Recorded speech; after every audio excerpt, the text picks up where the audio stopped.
Drafting Archetypes. I'm Sam Black, and this week we are going to be going over 5-color snow.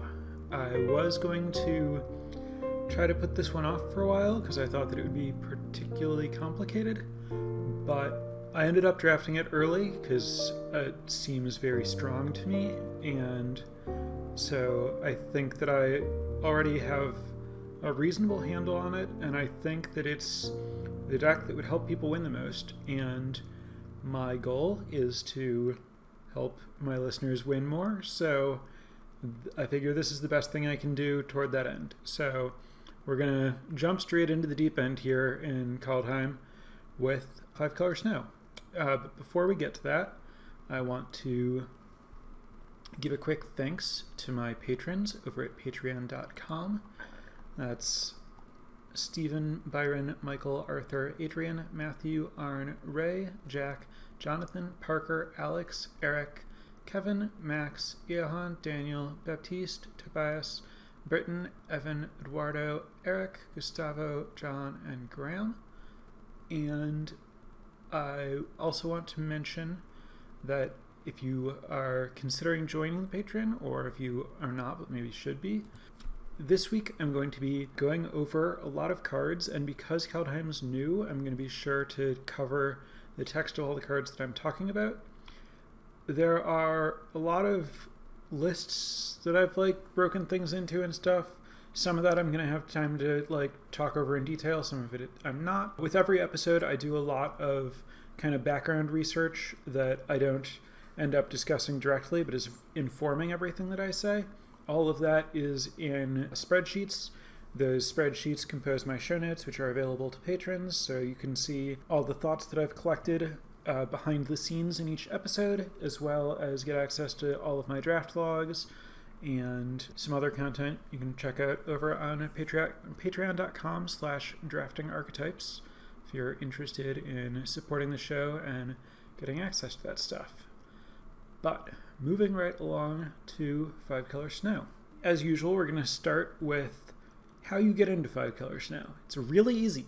You just take the strong cards. Whatever the best card in the pack is, you take it. And then you get another pack, and you take the best card again. If those cards are maybe not in overlapping colors or strategies, 5-color snow might be for you. That's really what it's about. It's about making sure that you have enough power to justify spending picks on fixing and stuff like that.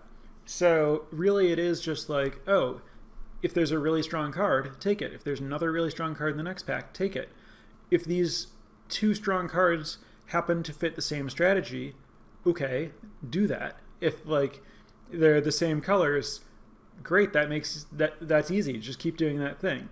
If they're not the same colors, maybe you can play them both. Basically, a lot of it is about just having faith that you can make it work if you want to, even if you start with two cards that have very little in common, because the set does have a lot, the means are there.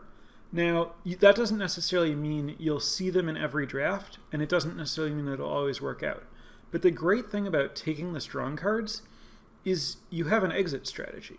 If your first 5 picks are just the 5 best cards you saw in each of those packs, there's a good chance that 3 of them are in some 2-color pair or something, worst case scenario.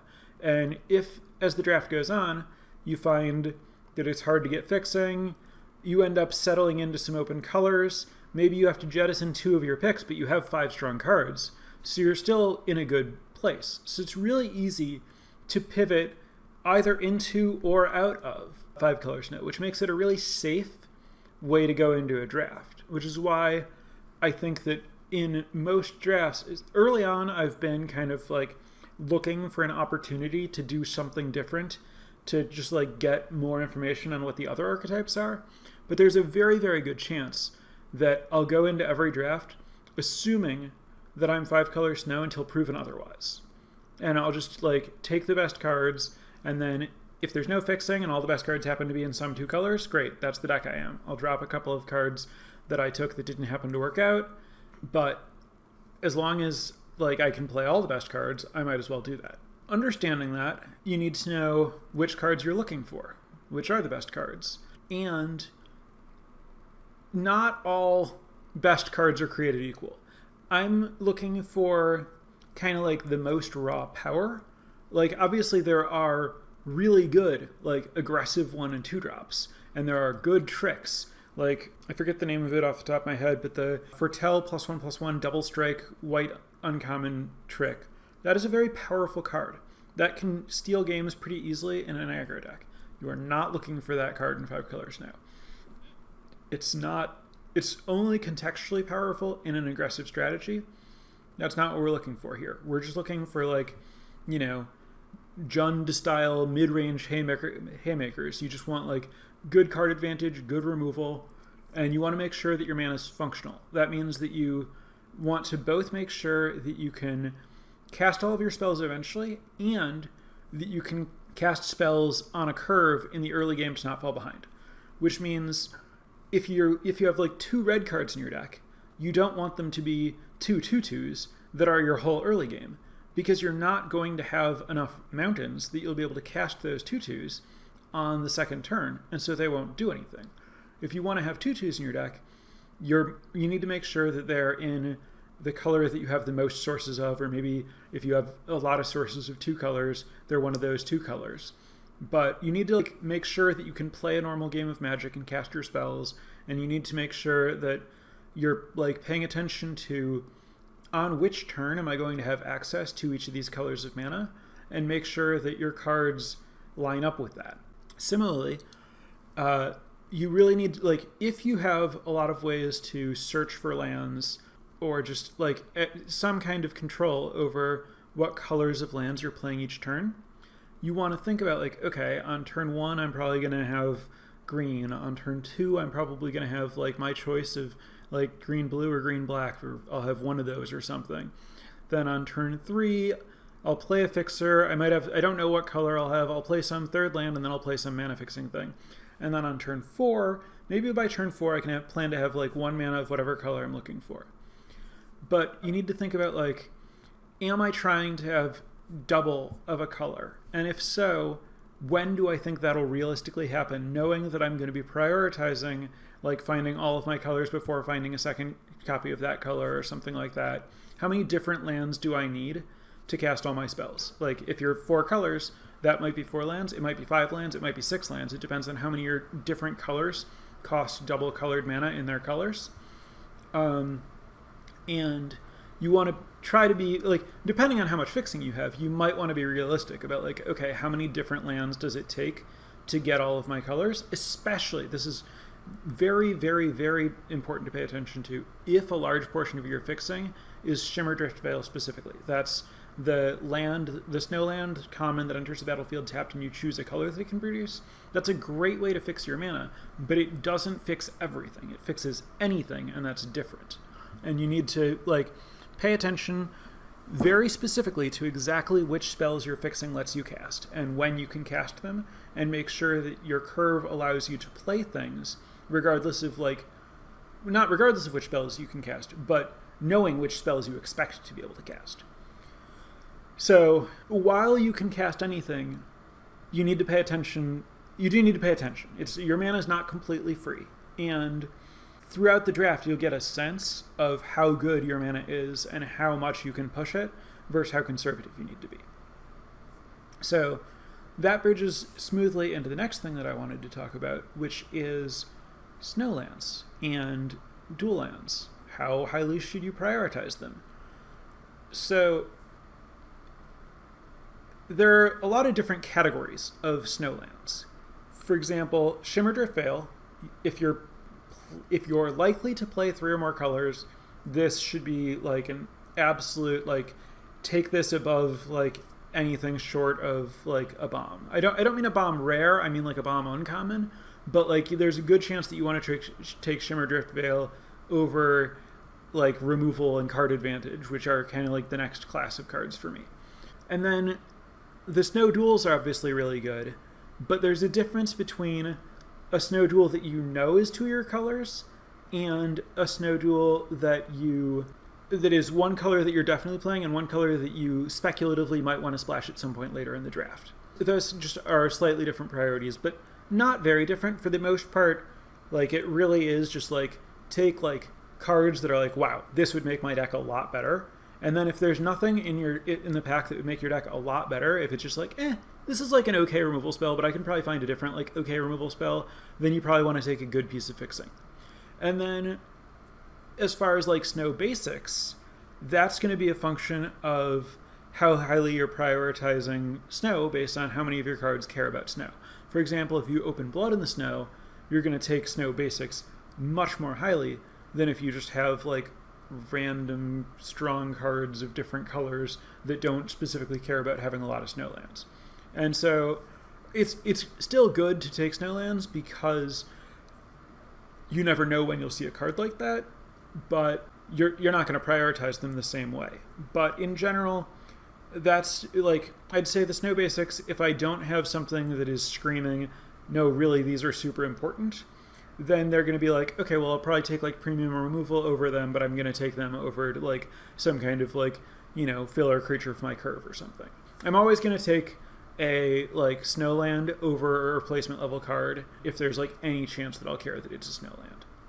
Yeah, that kind of, so, the other thing that I wanted to mention, in pack 1, I am going to try to take powerful cards over snowlands that are not good duels or Shimmerdrift Veil, but like snow basics and like speculative dual lands and stuff. I'm going to try to send all those around the table for the first part of pack 1, both because if I'm taking powerful spells, I have the most flexibility to pivot while having good cards for what I'm pivoting into, rather than being like trapped with these low impact snowlands that I spent high picks on. And I get a lot of information about the table by sending the snowlands around.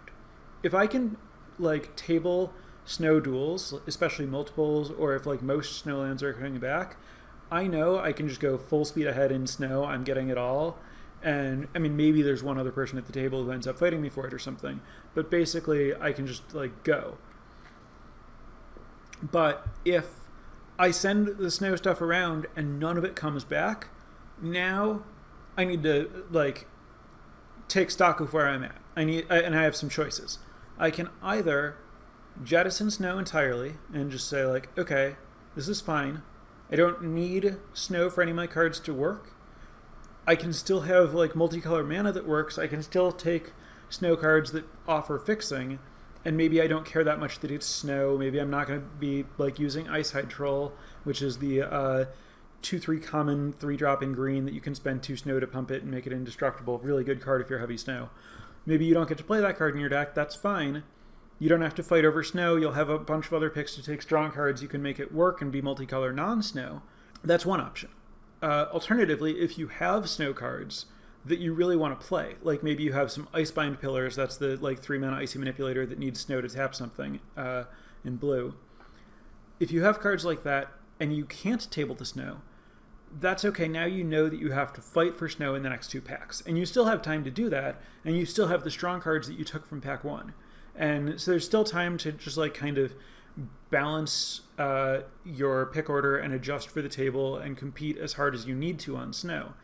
But if you take snow aggressively in pack 1, you don't learn in pack 2 and 3 whether you can afford to keep tabling it, and so you end up needing to continue to spend high picks on it.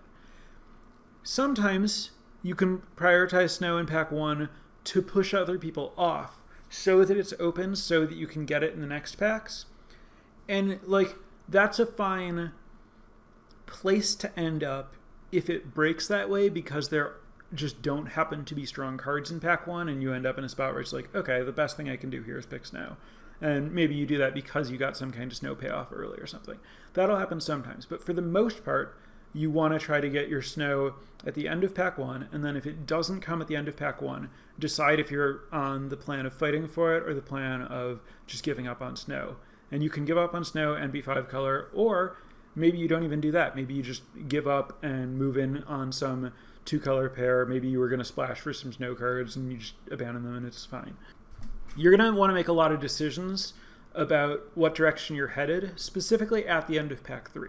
That'll tell you both how open snow is. And also, especially in these drafts I've done early, I've found a lot of the drafts, they're just like, oh, this is just like a good removal spell in this color that wield, and now there's another one. Okay, just no one's touching red this draft. And if you have a little bit of strength across the board, you can just decide, okay, maybe I'm just about, like, the snow stuff that I want for this 5-color deck's not tabling. I didn't table any of my duels. I'm just going to take, like, this strong red aggressive card, and, like, maybe I'll just pivot into, like, red aggro using a couple of the cards I took early. You don't have to lock yourself in too much to your first 8 picks. You want to, like, really pay attention at the end of pack 1 to taking stock of the table and figuring out if you want to pivot or what your deck's going to end up like looking like and how you're going to have to draft from where you are to get there. All right, that's kind of big picture what's going on in the draft. You know, start by taking strong cards for the first half of the first pack. Second half of the first pack, figure out what you can learn about the rest of the table based on how the end of the pack is looking, figure out what your deck's going to look like, figure out how to pivot into whatever you're trying to be. Now let's just briefly go over what are the really good uncommons that I'm looking for in this archetype, that I'm taking over the good fixing, over all the commons. These are the premium cards that I'm going to take early. If I get a bunch of these, it tells me what I'm doing. Avalanche Caller is the blue 1/3. There are no mono white. I'm going through by color here, not by rank among these. There are no white uncommons I'm excited about. Avalanche Caller is the 1 and a blue for a 1/3 snow creature human wizard. 2 target snow land you control becomes a 4/4 elemental with hexproof and haste until end of turn. It's still a land. Frost Augur, 1/2 snow creature human wizard. Snow tap. Look at the top card of your library. If it's a snow card, you may reveal it and put it into your hand. This is not quite as premium. It was a little hard to draw the line between like what's an uncommon that I'm looking for and what's like a premium uncommon. So like Frost Augur I said was like a premium uncommon, whereas Glimpse of the Cosmos is an uncommon I'm looking for. But those two are about the same quality, and Frost Augur really, like, I don't want to take it super early because it really does ask me to be very snow. If I am very snow, it's really good. It's lower on the priority list of the stuff I'm talking about here. Glimpse of the Cosmos is the impulse that you can cast again if you have giants. So 1 and a blue for a sorcery. Look at the top 3 cards of your library, put one of them in your hand and the rest in the bottom in any order. And then if this is in your graveyard, you can cast it for a blue. That's very good. You can think of it as premium or just below premium. It's not a very important distinction. I mean, it is, but it's not top of premium either way, but it's, I don't know. Icebind Pillar, I mentioned before, is the blue icy, 2 and a blue snow artifact. Snow, tap target artifact or creature. Very, very good premium card. Poison the Cup, black 1 instant, destroy target creature. If this spell was foretold, scry 2. Foretell 1 and a black. Very important to note that you don't need double black to cast this spell, which is part of why it's so good in this archetype. Next up, Turgid's Shadow. This is 3 BB instant. Each player sacrifices 2 creatures. Foretell BB. This does require double black, which means that there will be times when you're like, yeah, my mana can support this, I'm not going to do it. But it's a really, really strong card. Worth taking early and try to make work. Also worth noting that the one of the best commons in the set is a card that has a name. That name is Feed the Serpent, which is black 2, instant, exile target creature or planeswalker. Note, that costs black. Turgid's Shadow costs black. There's just this inflection point with this deck of like, do I want to support black to be able to cast specifically Turgid's Shadow and Feed the Serpent? And like, if you don't have those cards, you want to try to avoid black. If you do have those, you want to make black work. So like taking Turgid's Shadow and doing the work for that basically like gives you also now you can take Feed the Serpents that you see. Moving into red, not a lot. Basically like sometimes you'll be able to make Basalt Ravager work, sometimes you won't. That's 3 in a red for a 4/2. When it enters the battlefield, it deals X damage to any target where X is the greatest number of creatures you control that have a creature type in common. The more shapeshifters you have, the more likely you are to be able to make this work. There might be some other wizards you're playing off or something. Probably not a lot of other giants. This is like good, but probably not super premium. The other red uncommons I'm not really interested in. They're mostly more aggressive. Then in green, there are a lot of green uncommons that are like really solid but not super premium, like most of the creatures. But Path to the World Tree, this is great and likely underrated. I think of it as just like an absolute like high pick, like really, really good uncommon. That's 1 in a green enchantment, ETB, search your library for a basic land, reveal it, put it in your hand. And then for 2+ rainbow, you can sacrifice it to do 2 of everything. Gain 2 life, draw 2 cards, opponent loses 2 life, 2 damage to any creature, and make a 2/2 bear token. The fixing on this is great, really nice to have, just like the Lay of the Land effect. 1 extra mana is fine. This will get you the color that you need in time. This format expects everyone to take turn 2 off pretty often. You're just doing this instead of foretelling, and that's fine. And the payoff is like the removal can usually hit something. Maybe you have to like, so you can use this ability as an instant. So you can go like, they attack you with a 4/4 and you activate this and you do 2 damage to the 4/4 and then you make a 2/2 to block the 4/4.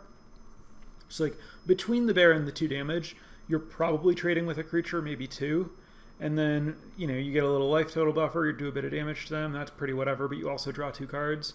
So this is basically like a 3-for-1 after you've already gotten a land off of it, and it's remarkably easy to activate. I have not played a lot of games where Path to the World Tree gets cast and never gets activated. Next up, Spirit of the Alderguard, I think is even better than Path to the World Tree. This is one of my favorite uncommons. 3 in a green for an 0/4 snow creature bear spirit. When it enters the battlefield, search your library for a snow land. Doesn't have to be basic, very important. Reveal it, put it into your hand, then shuffle your library.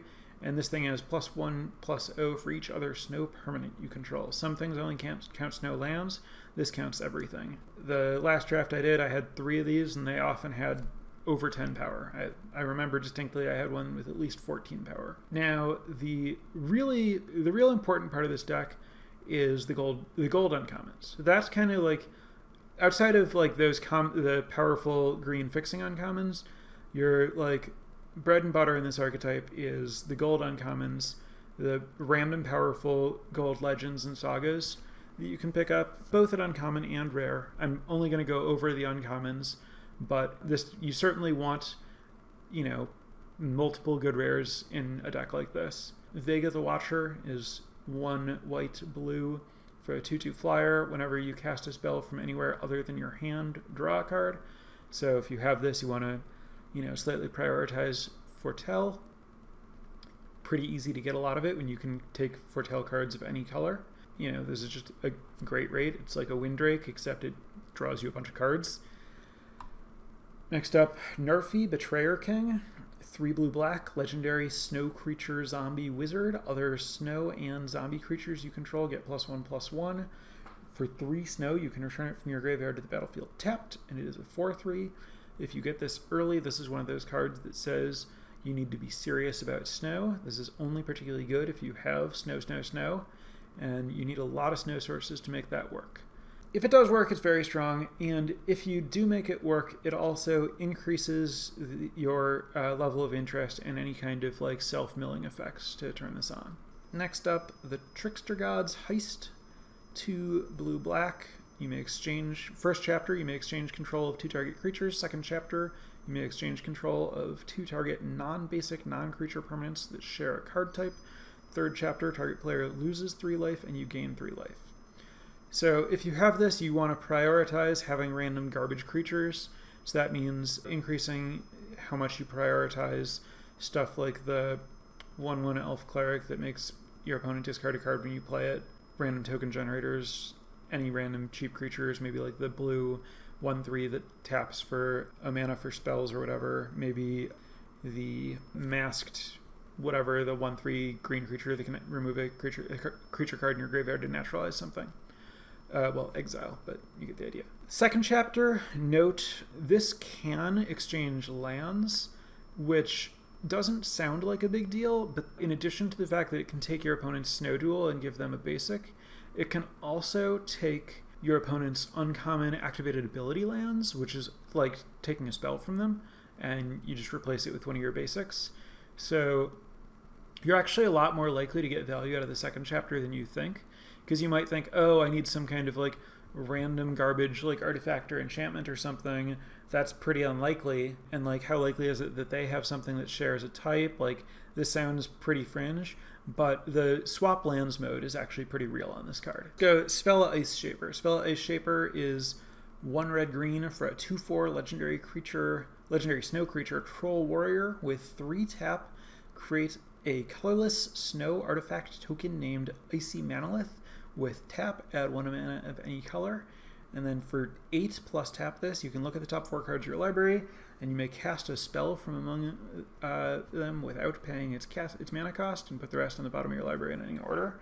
So a 2/4 for 3 is actually like pretty great in this format, because it shuts down basically every boast attacker, and then it just like, if you activate it once, it fixes your mana, gives you whatever color you're missing, and then this just hangs out in your deck full of like card advantage and removal, and is a great blocker. And if you like aren't doing stuff with your mana, you just like make more mana. That lets you cast spells plus activate this thing. Then you get to this point where you have 8 mana in this thing, and now you're just like putting creatures into play at the end of your opponent's turn or in combat or whatever. This thing's really strong. Next up, Follow the Imposter. 1 green white. First saga, first 2 chapters are put a +1/+1 counter on up to 1 target creature.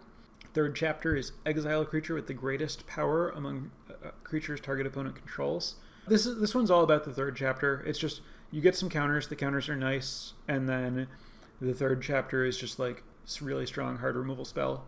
Next up, Binding the Old Gods. 2 black-green, first chapter, destroy target non-land permanent and opponent controls. Second chapter, search your library for a forest card, put it onto the battlefield, tap, then shuffle your library. That does not have to find a basic forest, so you're going to want to prioritize your snow duels that are half forests if you have Binding the Old Gods to increase the amount of fixing in your deck. Third chapter, creatures you control gain Death Touch until end of turn. I've been informed of a correction on Trickster Gods Heist. You do have to give them a non-basic land, so it is a little bit harder to make work, but if you have, Snow Duels or Shimmer Drift Vale or whatever, you can still take their good lands. Those are the only remaining spells that I think are really exciting. The other 2 cards that I want to call attention to are Port of Karfell. This is the land that enters the battlefield tapped and taps for a blue, and you can spend 3 blue, black, tap, sack, mill 4 cards, then return a creature from your graveyard to the battlefield tapped, and draw a Mirror Lake. This is the other blue land, enters the battlefield taps for a blue, and you can spend 2 green, blue, tap, sack, create a token that's a copy of a creature you control, except it enters the battlefield with an additional +1/+1 counter on it. Activate this only when you could cast a sorcery. There are a lot of pretty good lands in this cycle, and there are others that you can use. These 2 are both the easiest for you to use, because it's likely that blue is going to be like your second most common color, and green is likely your most common, but also getting black is not unrealistic for Port of Karfell.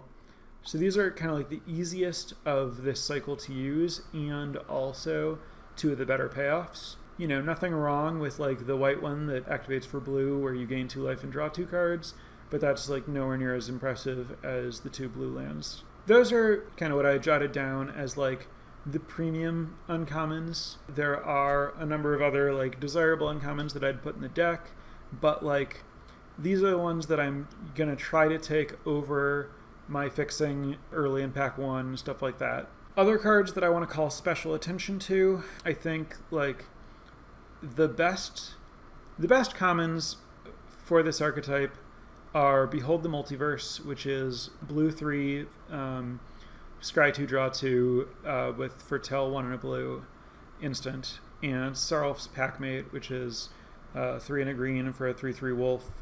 When it enters the battlefield, draw a card, Foretell for 1 and a green. I think those are just the best commons. They are, I would take them under most of the uncommons I just read, but over most of the other uncommons. And I basically want as many as I can get of either one. I'm not worried about like, oh no, what if you have too many Behold the Multiverses or something? I don't really believe in that. There are plenty of other good commons, but I'm taking those two over like premium removal, because premium removal is going to require like, you know, if I take a good red removal spell, now I have to make sure that I have red, whereas I can maybe later I'll find like a white removal spell instead, and now I can prioritize white instead of red, and you know, it's 6 of one, half a dozen of the other, and I don't think my deck's like that much better for having like a random different removal spell compared to having like a really, really good 2-for-1. Those two are like the super premium commons, and then depending on where I'm at in the draft, I'm going to take either fixing or like other good commons. Because it's important, I'm going to run through the commons in every color that I want to put in my deck.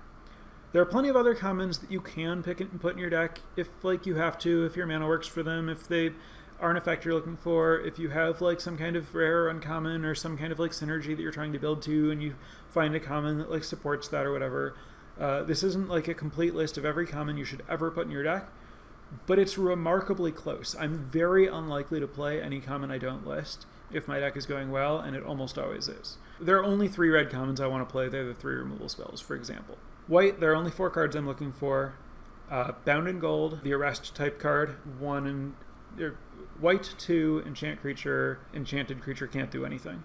God's Hall Guardian is the Bound in Gold. When I said can't do anything, enchanted permanent can't attack, block, or crew vehicles, and its activated abilities can't be activated unless they're mana abilities.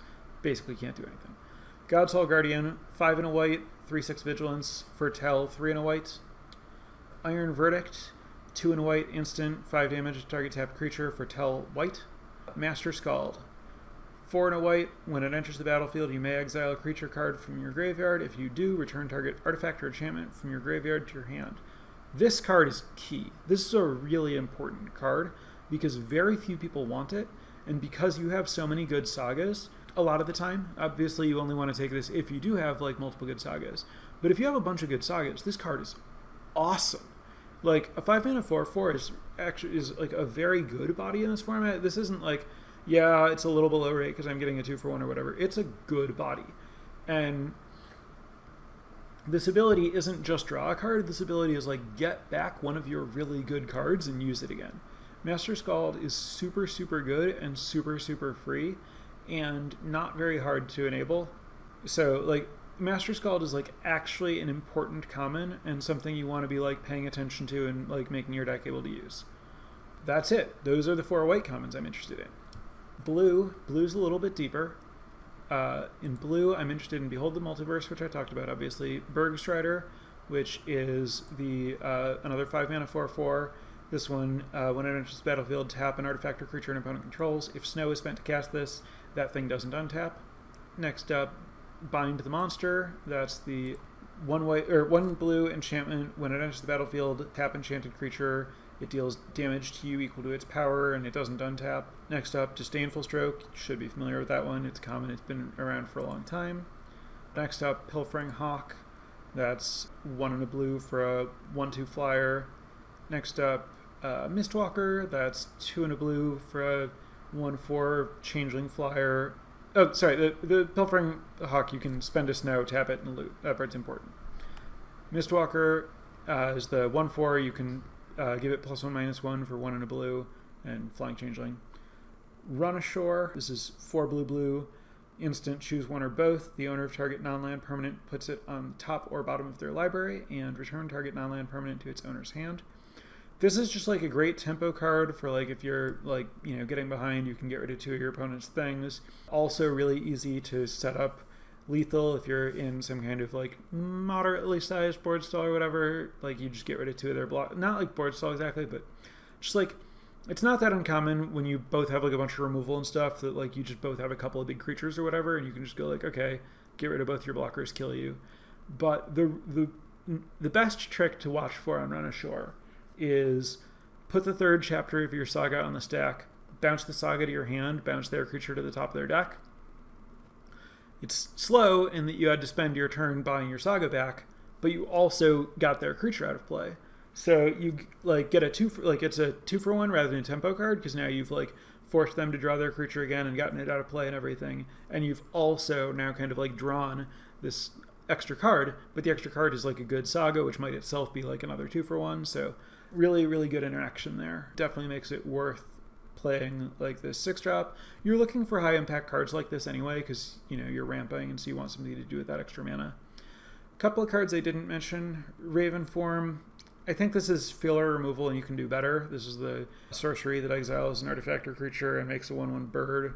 Has Foretell. You can play it if you have some flyers and stuff, but I'm not excited about it. Same thing with like Frostpeak Yeti. Not excited about it. You can play it. That's the like 3/3 that can get unblockable.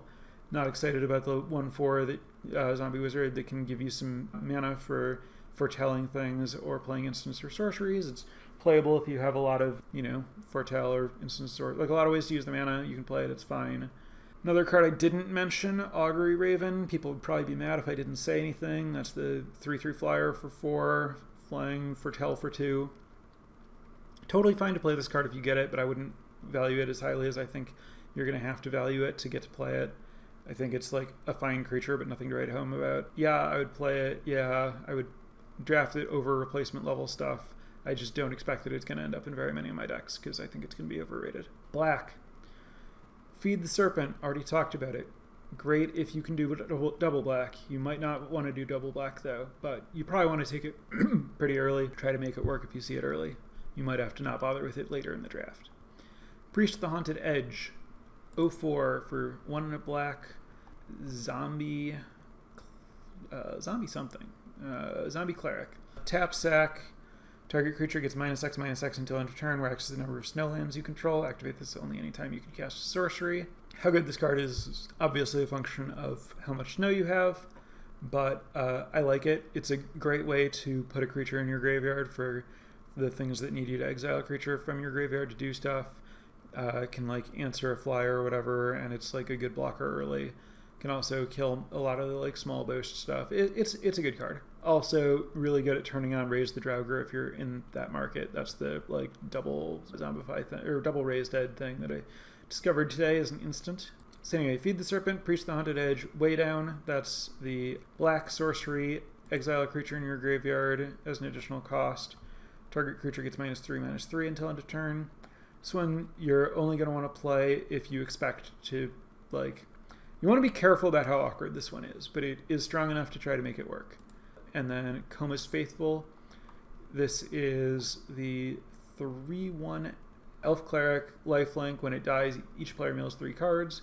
Good way to enable your stuff. There are a few other black cards you can play that I didn't mention. Totally fine to play Elderfang Disciple, which is the 1/1 ETB opponent discards. If you have anything that's, doing stuff with this, you can play 1 Dread Rider as a like random big thing if you need it. That's the 6 mana 3/7. You can tap 1 into black and it and exile a creature to make your opponent lose 3 life. Totally fine to play Raise the Draugr or like Skull Raid if your deck supports it in some way. I guess Wither Crown is probably technically playable, but I'm not excited about it. That's the remove all of a creature's power. Make a creature have base power 0, and they have to lose 1 life for sack it in their upkeep. Red, only Demon Bolt, Frostbite, and Squash. Those are Demon Bolt is 2 in a red, instant 4 damage to a creature or planeswalker. Foretell for red. Frostbite is 2 damage to red snow instant, 2 damage to a creature or planeswalker. If you have 3 or more snow permanents, 3 damage instead. And Squash is 5 mana instant, costs 3 less if you control a giant. Squash deals 6 damage to target creature or planeswalker. If you're in the squashing business, you probably want to make sure to play some changelings or some giants. Pretty good to be able to cast it for 2 instead of always needing to pay 6. It's not unplayable if you have to pay 6 though. Green, there are some more playables because green is where your fixing is coming from, so you're more likely to want to play early green cards. Green, I'm looking for Glimmering Frost. I mean, yeah, the fixing is kind of in its own category, pretty important. Glimmering Frost, which I think is probably better than Horizon Seeker. Horizon Seeker is also fixing, totally works. Grizzled Outrider is the 4 and a green Elf Warrior 5/5. Guardian Gladewalker, 1/1 Changeling, ETB, put a +1/+1 counter on something for 1 and a green. This is not a high priority, but definitely want to pay attention to it if you have things that are looking for like whatever type to benefit from that type. This is a good way to like not fall behind early while turning on that stuff.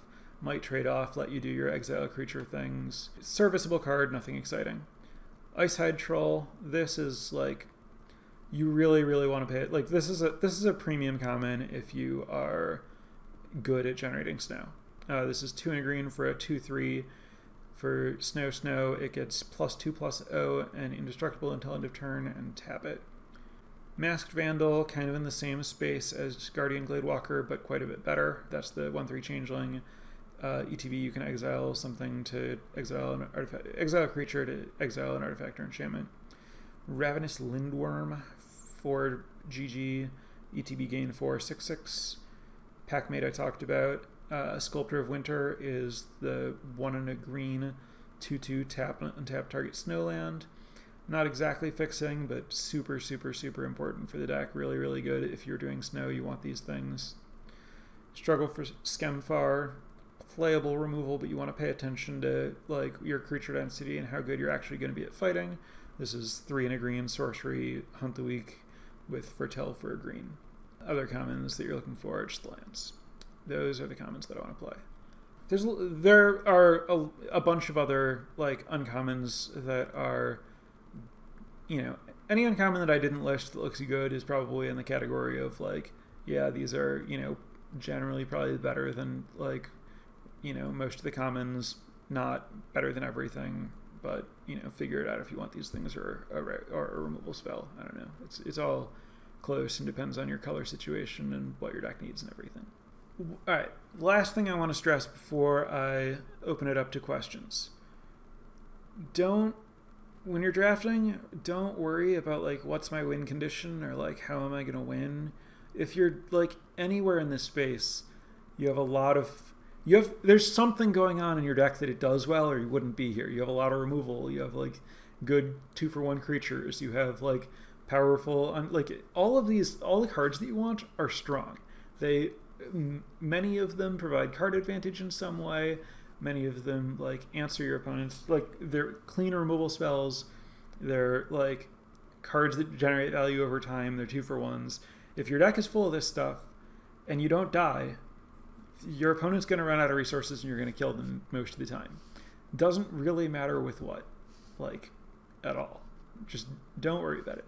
The question you do want to be asking yourself as you're kind of like finishing out your deck and stuff is, how do I lose? Don't look at how you're going to win. Look at how you're going to lose. What holes are there in your deck? Is your mana going to fail? Are you going to like come out too slow and lose to boast creatures?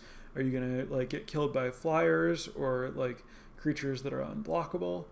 And like you can solve those problems. Like you can solve creatures that are unblockable either by, oh well, you know, I have like my own big creatures that can probably erase that stuff, I'll just kill them. Or, well, I have a bunch of removal, I'll just kill their unblockable creatures, that's not a problem. But you want to see if there, you know, is there a card type I can't answer? Is there just like, look at, just, you know, to the best of your ability, figure out like what kind of deck or what specific cards or, you know, what play patterns, what kinds of draws you could have that are going to make you lose, and try to find cards that hedge against that, especially in best of 3, where you can look for sideboard cards that do it and look for things that are a little bit more narrow. That's what I got. That's what you're doing. Those are the cards you're looking for. Should be enough information. Now I'm going to turn it over to questions from the audience, and I've noticed that some have been building up while I'm going, so I'm going to start with the questions that have already been asked, and then, you know, just continue on down the line. So if you have any questions, fire them off now, and I'll get to them when I get to them. First up, example number-wise for when I expect to play a card with 2 symbols. I can't do it that cleanly, because I know, like, I'm familiar with, like, you know, the Karsten, like, math articles about, like, numbers of land, numbers of sources and stuff you need. It doesn't really work that way in Limited, because, like, a lot of that stuff is about, like, well, let's assume that, you know, you're playing Constructed and you need to cast, like, this spell on this turn 80 or 90% of the time or something. Like, you don't need to cast Feed the Serpent 80% of the time on turn 4 to want to put it in your deck in Limited. You know, if you're usually going to be able to kill something on turn 7, or if you're sometimes going to be able to kill something on turn 7, that might be worth it for a hard removal spell. So it's really just about, like, you know, you prioritize these cards that can, like, search for lands and, like, make it work, and then you just look at, like, okay, well, like, how many ways do I have to make this spell work? So, like, A lot of people have some kind of heuristic that they use for like how many sources do I need to splash like one card, how many do I need to splash two cards, how many do I need to splash three cards. It depends somewhat on the format and stuff, but like maybe you want like 3 sources for 1 or 2 cards, maybe like 4 sources for 2 cards, 5 sources for 3 cards. Maybe, whatever heuristic you've heard that you like, that's just think of it that way. 4 things that cost a single pip. But pay attention to, oh, well, I'm counting my Shimmerdrift Veil for 3 different colors of mana, and it's like my only source for them. That's going to be a little too taxed. Look for that, try to find a way around it. And then if anything costs 2 of a color instead of 1 of a color, well, now you get to count your Glittering Frosts as a source, but because that gives you 2 mana of any color. No, it doesn't. It adds 1 mana. It's different than the other things. So you only get to count them as 1 source. Anyway, to get like 2, you need a higher number, ballpark 7 sources in your deck or something, but again, it kind of depends on like how important is this, how good is it late, how much like card draw and stuff do you have, like how stable is your early game, is this thing going to win you the game whenever you cast it, like if I can only get 5 red sources in my deck because I'm splashing Goldspan Dragon and it's my only red card, so I need the other mana, like, well, yeah, okay, I'm willing to like play this on 5 red because it's like so ridiculously strong. But there aren't hard numbers for this stuff. Would I pick the Snowland over Replicating Ring / Manolith? I would not take a snow basic land over Replicating Ring. I think that as a snow source of any color, I am pretty in the market for that. We are talking early in the draft.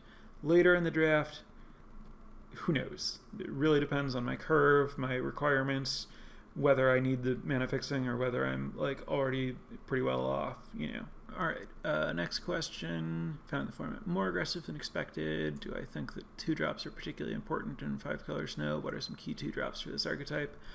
Yeah, I mean, you don't want to fall behind. You need to pay attention to like which turn you're first getting a blocker down and how big is that blocker. So the more cards you have like Svella Ice Shaper, the 3 mana 2/4, other stuff like that that can, stabilize you, that provides virtual card advantage, stuff that like, can potentially hold off 2 creatures.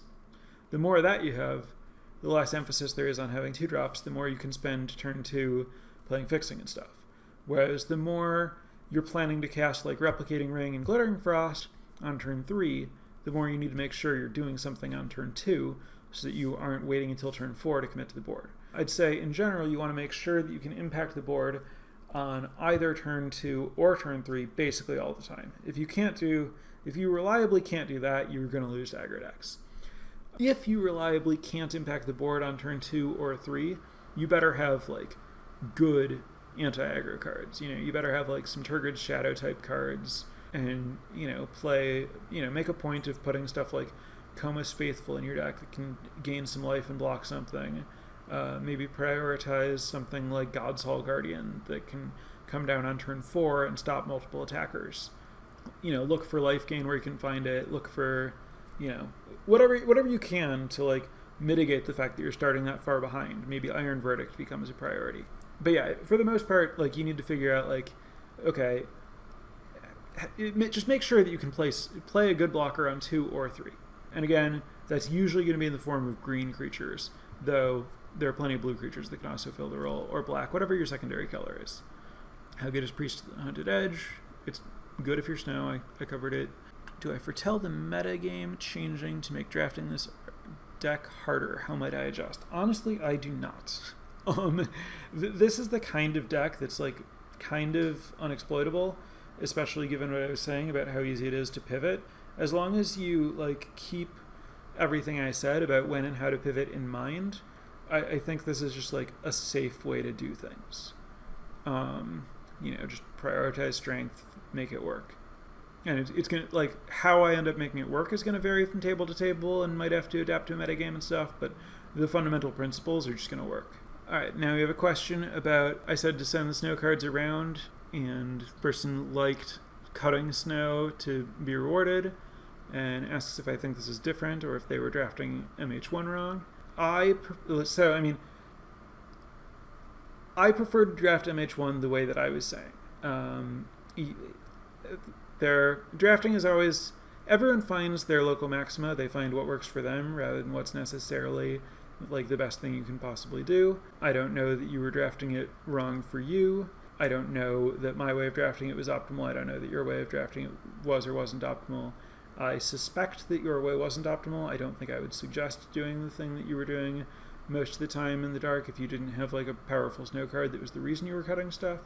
I would also suggest that the payoffs for snow were probably a little bit stronger in total in MH1, so you will have a harder time getting rewarded for that in this set, I believe. Next up, is Glimpse much better than strategic planning?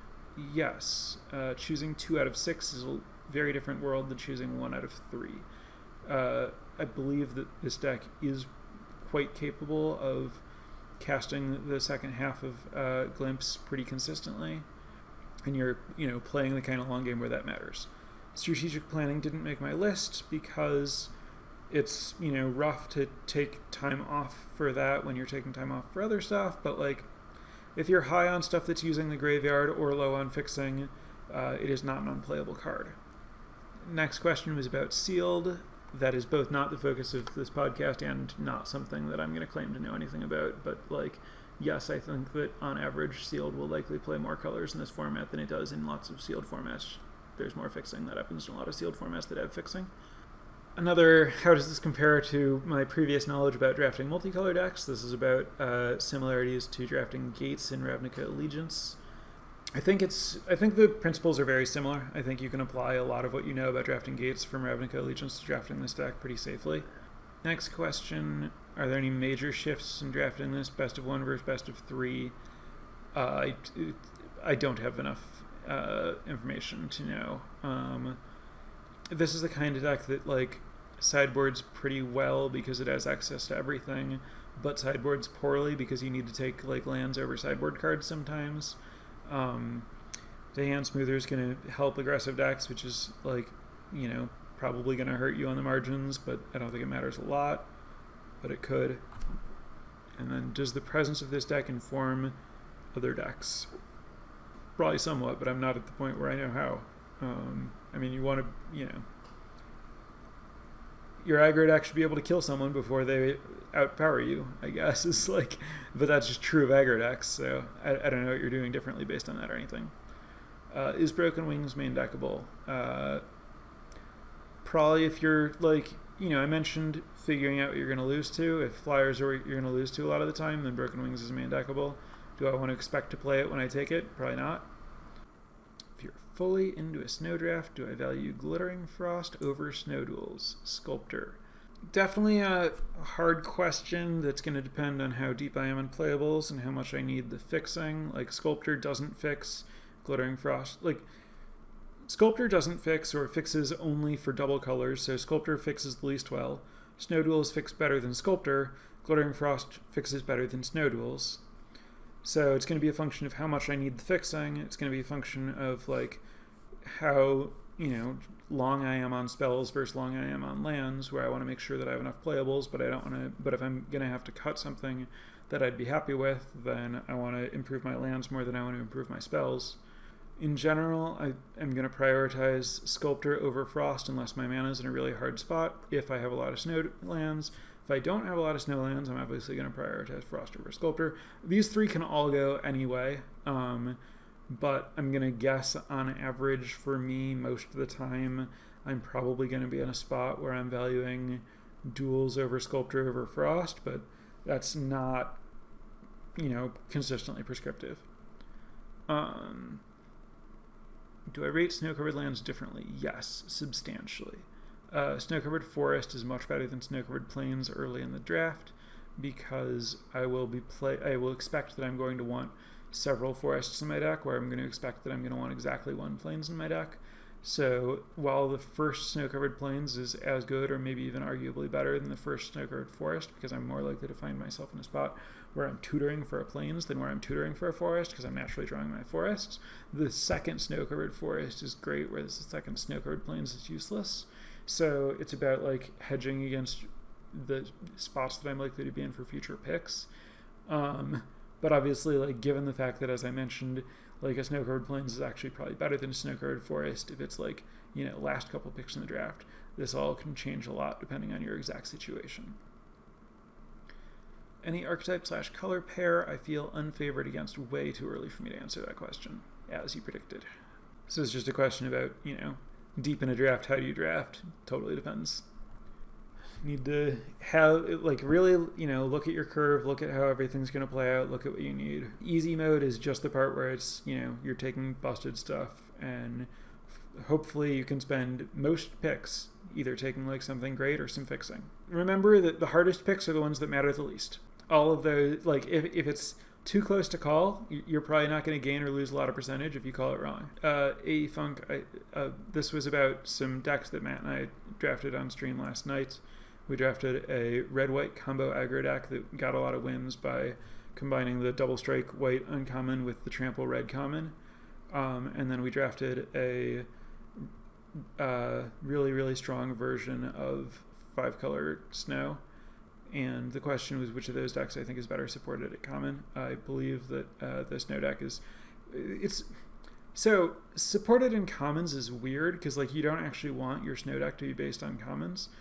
If I rephrase this as commonly supported, or like which can you get more consistently, I think the snow deck you can get more consistently.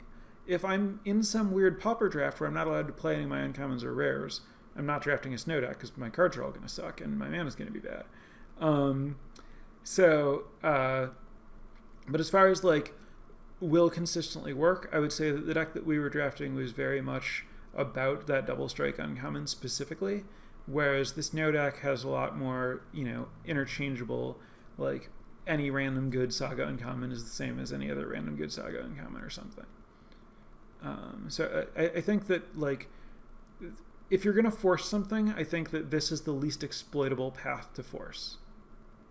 I mentioned that Disdainful Stroke is on my list of generally playables for this deck. Is there a reason for that counter specifically, or is that meant to apply to Saw It Coming? Yeah, Saw It Coming is on my list of, desirable but not busted uncommons. I think that obviously, like, Disdainful Stroke has the advantage of being single blue, but also Saw It Coming is single blue if you foretell it. Like, yes, I also like Saw It Coming. All right, just I don't want to read all of these. If you don't know them, I apologize. Look them up at your leisure. But the other uncommons that I have in mind is desirable for the archetype. Glimpse the Cosmos, Blizzard Brawl. Glimpse the Cosmos, I've mentioned in the other pile. It's in the middle of these somewhere. Glimpse the Cosmos, Blizzard Brawl, Boreal Outrider, Elven Bow, Finn the Fangbearer, Trickster Gods Heist. I ended up it's between the two. Carter, Doomscourge, Saw It Coming, Maja, Bertigard Protector, Verja, Judge of Valor, Agar, the Freezing Flame, Harald, King of Skemfar, Myrat of the Frost, the Three Seasons, and Replicating Ring. So a lot of the just, like, strong gold cards. It's basically strong gold cards, fixing, and then, like, green or blue uncommons that are pretty good. That's basically what this list is.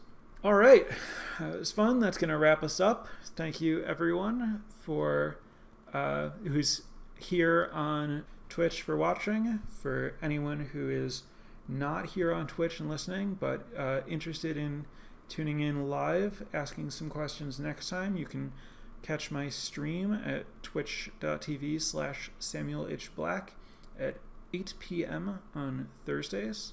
If that doesn't work for you, or you prefer the podcast or YouTube versions, thanks. I mean, that's totally fine, and thanks for listening, and I appreciate you no less.